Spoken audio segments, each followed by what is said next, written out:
Додека Мицковски го штити Трипуновски, сточарите се во тешка криза.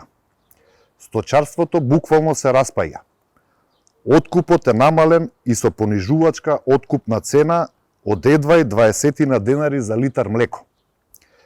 Во исто време цените на млекото и млечните производи во маркетите растат. Некој прави огромни профити врз грбот на земјоделците. Кризата дополнително се продлабочува. Две млекарници во Делчевскиот регион најавуваат прекин на откупот, што значи многу сточари остануваат без пласман и без екзистенција.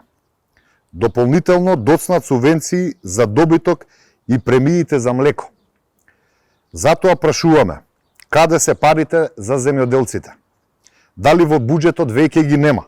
СДСМ бара итна интервенција за обезбедување непречен откуп на млекото и посебна мерка за поддршка на производителите на кравјо млеко преку интервентна програма.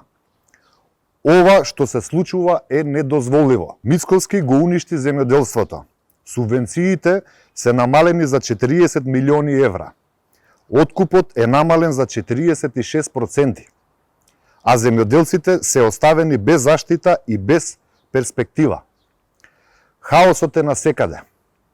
Кај сточарите, градинарите, оризопроизводителите, овоштарите, пчеларите.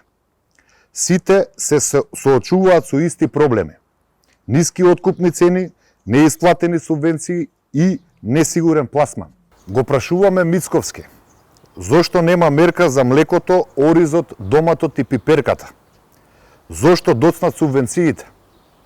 Затоа што, како што рековме, нема пари во буџетот за земјоделците заради криминалните тендери. Сега снемува пари и за тендери, што му се брза со избори.